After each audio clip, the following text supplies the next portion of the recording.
Sige. Ito. Matigasan ang ulo rin. Anong kwento? Sige. Matigasan ang ulo? Sige. Sino ang pinakamatigas? Apo. Ang unang tumalon, Chinese. Eh syempre, mahilig sa umpo. Sila ang pinakamatigas sa ulo. Tumalon, 10 palabag yung tinalon.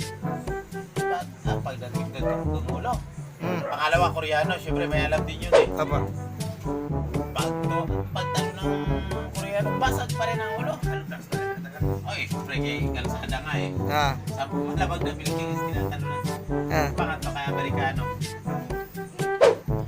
Pagtalo ng Amerikano, sabi, ay, mahilig sa wrestling. Tapos talaga ulo. Ang Pilipino na ngayon. Pilipino, tiras ng Pilipino pinakauli. Sinito, inamon pa. Sabi nung talon! Sabi nung mga referee, tumalong ka na! Ayoko! Kasi, tumalong ka na! Pabarilin kita! Ayoko nga, ang taas niyan eh. Sabi, tumalong ka na! Ayoko nga! Sabi, tinaas sa referee nga nung, ito pinakamatigas ang ulo, Pilipino!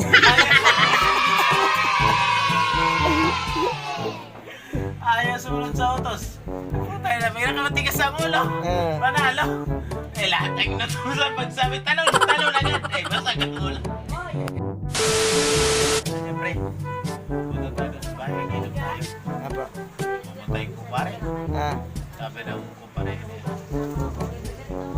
pag tumama ako sa luto, pre. Meron akong kwento. Parang si Hindi, bahala na siya dyan. Madaling gawan yun eh. Sige. Apo. Sabi ng pagkumpare, sabi ng kumpare, ano ipapatay mo nyo? Apat na palapag na bahay. Tapos palalagyan ko sa apat na palapag. Kasi siyempre mga kwarto na anak, kwarto na. Pagka-apat, rooftop, nagawa ko ng inuman natin. Rooftop yun. Sabi nung sabi nung ako narinig nung ako ngayon. Sabi, Lo, pag nagpagawa ka ng bahay nung akin ako. Sabi, wag ako. Apat na palapag yun. Wag, umakyat, delikado yun. Baka mahulog ka. Bumalik ulit ang apo. Lo, agad nga ako lo. Hindi mo nakakaranas umakyat sa apat na palapag. Huwag nga matigas ang ulo mo, apo. Ay baka malaglag ka ron. Papama ka. Bumalik ulit. Hindi mo mapayag nga po hanggang di pinapayagan ang makyat. Sabi nung apo, hindi, nalumpakyat yung ulo sa apat na palapag nung bahay mo. Kaya putang ina mo, tigas sa ulo mo, mulot ang chinilas. Sinalupalo yung apo. Kaya putang ina mo, iyak yung apo. Sabi nung, tigas sa ulo mo. Hindi nga pwede umakyat doon kay apat na palapag yun. So, putang ina ang luluhin. Hindi para napagpagawa kay, pinapangarap pa lang doon sa tamang pala sa loob. Diba tigas sa ulo? Kahit yung luluhin. Pinapangarap ka pa lang yun ha.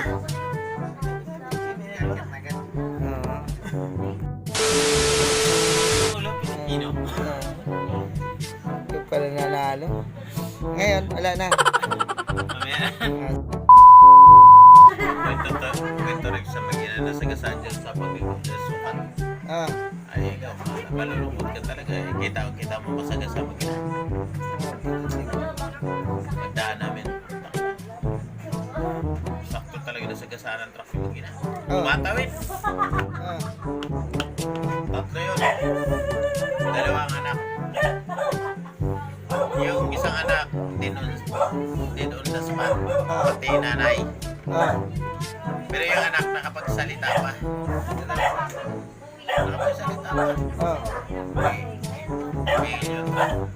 Kasi akala kung ano na sa kasaan. Ito ngayon, may dumating ng mga polis. We got a 1022 in progress. I'm gonna need you bring in the big gun. Ano ba nangyari? Ba't kinasagasaan? Alam mo sinagot ng anak mo?